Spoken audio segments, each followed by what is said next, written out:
Matter and energy, the periodic table. You have a study guide here. It's hyperlinked. You can click that, and this is part of it that I'm going to walk you through. You also have a hyperlink for the periodic table of elements. So, group. A group is a vertical column. So vertical means up and down, and here they're numbered. Group 1, Group 2, Group 3, all the way to Group 18. Group, a vertical column of elements with common characteristics and properties. Elements have the same number of valence electrons. So a group, all these elements are grouped together like a family because they have similar chemical properties. They all react the same because they have one valence electron.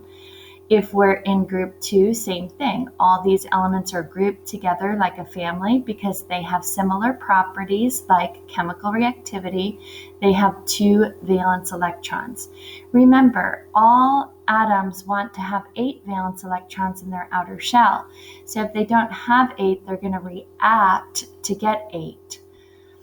Period. A period is a row. Rows go horizontally, just like you write a sentence and you place a period. Period. A row of elements on the periodic table arranged by atomic number. Elements have the same number of energy shells. An energy shell are the rings around the nucleus. So for example, chlorine would have 1, 2, 3 energy shells. So energy level or energy shells means that this element would be somewhere in period 3. Neon, which has 1, 2 energy levels or shells, would be in period 2. Okay? Metals. Metals have properties with high luster, meaning they're shiny, they're good conductors, and they're malleable, meaning we can bend them. Good conductors of electricity. Metalloids are elements with properties that have both properties of metals and nonmetals. They're kind of stuck in between, and they're really located on this black zigzag line. So you have elements that have properties of both the metals and the nonmetals. Nonmetals. Properties include dull luster, poor conductor of heat and electricity, and are brittle. So these are all your nonmetals. So those would not be shiny. They're not good conductors. The number of valence electrons in an atom determines the chemical properties, such as its level of reactivity. For example, highly reactive and least reactive. So remember, valence electrons are going to be the electrons in the outer shell. So you find them on that outer energy level. And they want to have 8. And if they don't have 8, they're going to be reactive to get 8. Now, a very highly reactive element, if we count the valence electrons, 2, 4, 6, 7, this element is going to be highly reactive because it has 7 valence electrons and it just needs 1 more to be stable. So an element with 7 valence electrons will do anything it takes to get 1 more. We call these guys the takers. And if we look down here at neon, it has 2, 4, 6, 8 valence electrons, so it's stable, unreactive. So we would say it's the least reactive. So neon would be least reactive and chlorine would be highly reactive. Now, if we wanted to talk about what group they're found in, we do count those valence electrons, 2, 4, 6, 7. Chlorine would be found somewhere in group 17 because you look at the second digit and that's telling you how many valence electrons you have. So chlorine would be found here, where neon, 2, 4, 6, 8, would be found in group 18 because it has 8 valence electrons. So elements found in group 18 are least reactive. They're chemically stable due to a full outer valence energy shell. We call this group the noble gases. Elements found in group 1 and group 17 are highly reactive due to the number of valence electrons found in that outer energy level. Now, group 1 is extremely reactive because it just has one valence electron, and we call these guys the givers because they just want to give that one valence electron up so their next inner shell is full. Over here, these are the names of the groups. You don't really have to have these memorized, but in your reading, you might hear these words. Alkali metals would be group 1. Group 2 would be the alkaline earth metals. Here you have your transition metals, halogens, and your noble gases. Okay, so what we're going to do here, we're going to examine the descriptions of the element given in the boxes below. We're going to use the physical properties of each of these elements identified in the reading of the box and decide if the element in the box is a metal, a non-metal, or a metalloid. We're going to click on the box and select a color to identify each box as blue, as a metal blue, a non-metal green, and a metalloid yellow. Here is a periodic table so you could have a look. I'm going to minimize the screen. And over on the side here is a picture of the periodic table just to help you as a reference, but I do want you to use your periodic table on your STAAR reference guide. So here it's saying beryllium, a gray, dull, solid metal, good conductor. So right now with this description, I understand that beryllium is a metal, malleable, good conductor, even though it's dull. So what I want to do, because it's not saying it's shiny, but it is saying it's solid and it's bendable, it's a good conductor. So we really want to find where beryllium is and decide what it is. So here's a periodic table. And I'm going to find beryllium, and here's beryllium right here. And so we know that to the left of the zigzag line, these are all metals. So all of these to the left of that zigzag are metals, except for hydrogen, which is a gas that should be with the noble gases, but it's grouped with group 1 based on its chemical properties of having one valence electron. So we can say beryllium is a metal.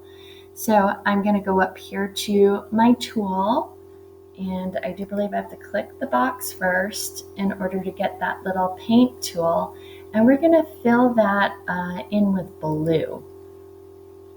Maybe something that matches like that. Okay, so again, my reference is beryllium over here, and it's a metal.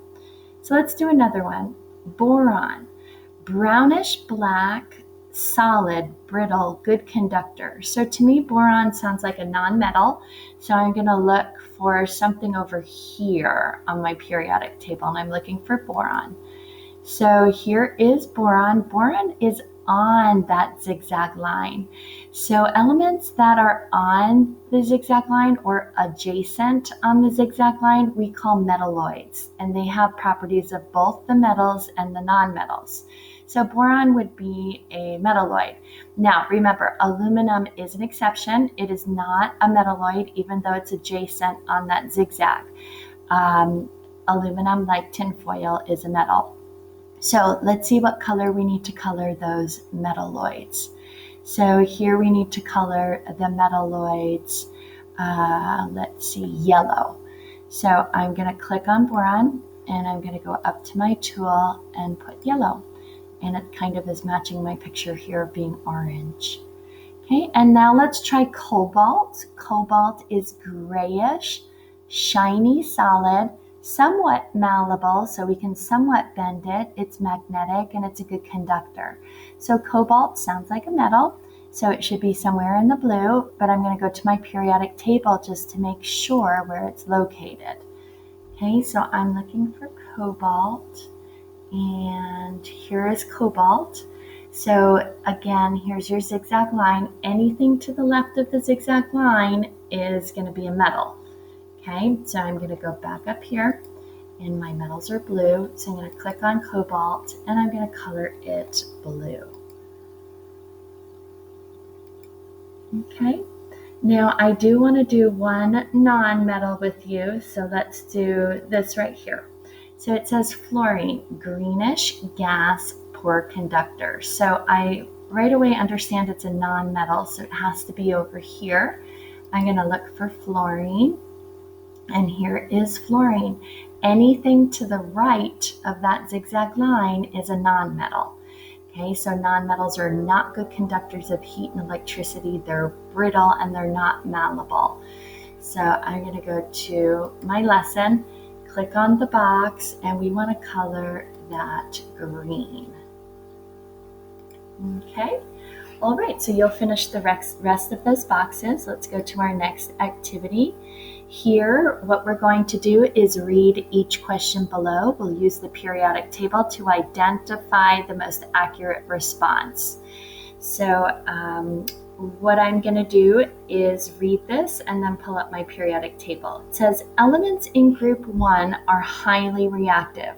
Which characteristics of this group makes them highly reactive? So if I go to my periodic table, this is group 1. Remember, groups go vertically up and down. And we're saying all these elements in the same group or family are highly reactive. Why? Well, because they have one valence electron in that outer shell. They all do. Okay, so I want to go over here and I want to drag and drop one valence electron. This is the little tricky part with the drag and drop. Okay, but that looks good. Name an element that is shiny, metalloid, solid at room temperature, and has 3 valence electrons.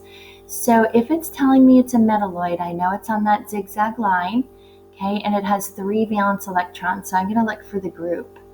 So I'm going to go to the zigzag line, and I have 3 valence electrons, so I'm somewhere in group 13. Now remember, aluminum is not a metalloid, it's a metal. Tinfoil, think tinfoil. So the only one it could be is boron, because boron has 3 valence electrons and it's on that zigzag line. So let's see if boron was our choice. And yep, here it is right here. So I'm going to drag and drop boron over here. Okay, let's read the next question. It says, which element on the periodic table would be identified by the number 30? So I believe they're talking about the atomic number. So let's just fix that and write atomic number, which is the number above the symbol, 30. So let's find the element whose atomic number is 30. Here it is right here. So it's zinc.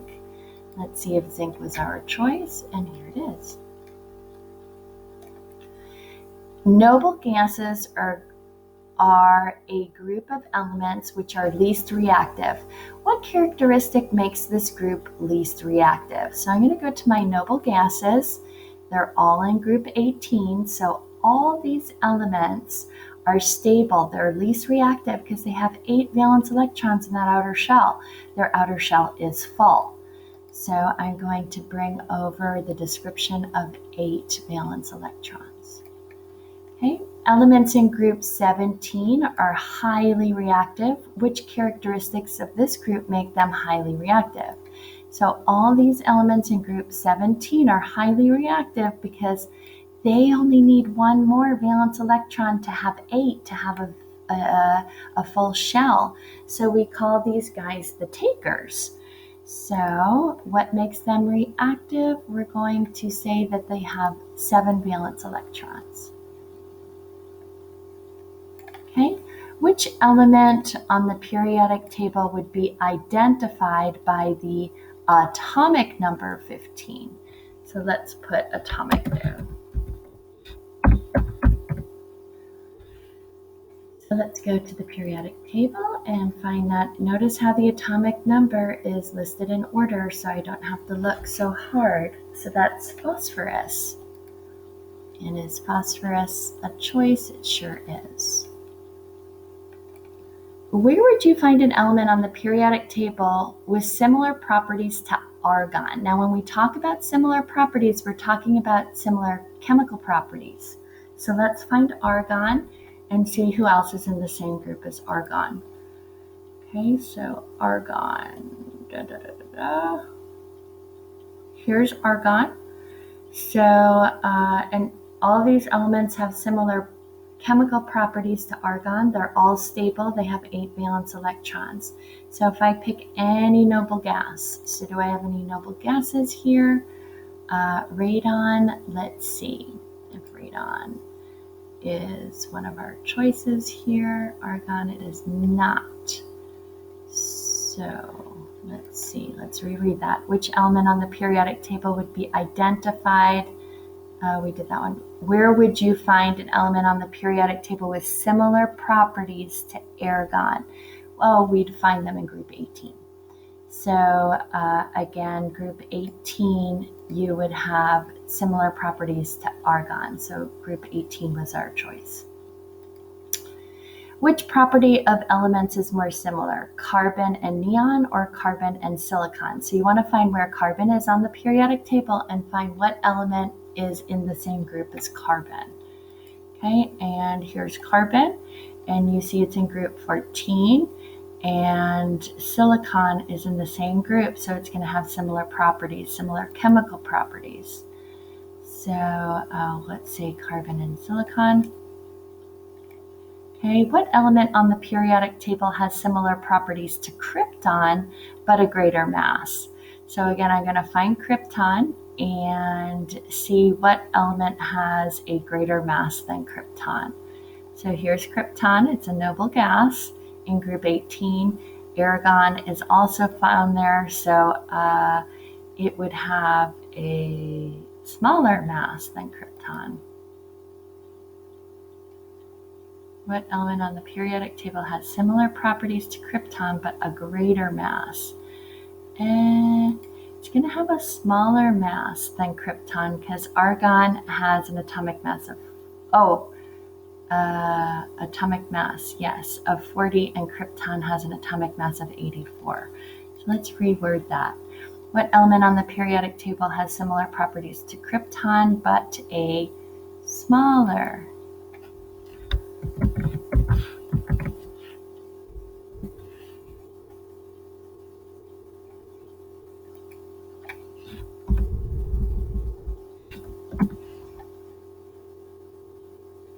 Radon? Oops, I'm sorry, here is radon. So here's krypton, and radon does have a larger mass. So we were fine there, but it has a greater mass. Okay, and let's put radon there. And then lastly, which element on the periodic table would be identified by the number 8? Well, that would be oxygen with an atomic number of 8. So oxygen has an atomic number of 8.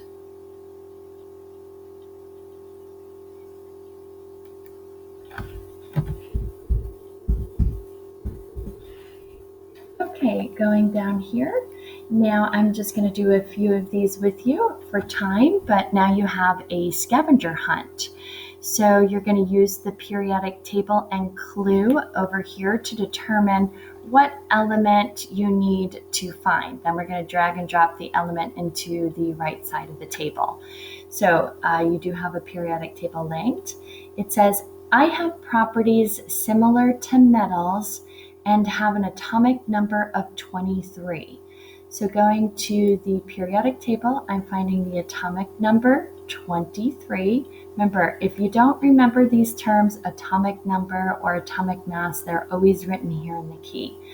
So here we have vanadium. So we can come over here and drag and drop. Okay, and then I'll do one more with you. I'm found in period 3 along the zigzag line, and I have 4 valence electrons.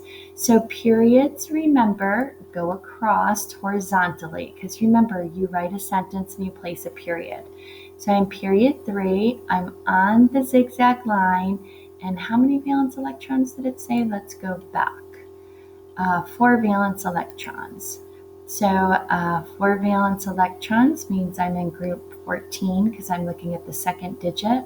So period 3, this would have to be silicon.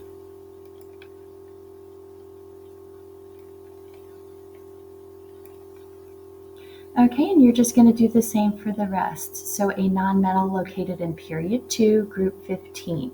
So right away you want to go period 2, group 15. They're probably talking about nitrogen, but finish reading the descriptions. Okay, so have fun with that scavenger hunt.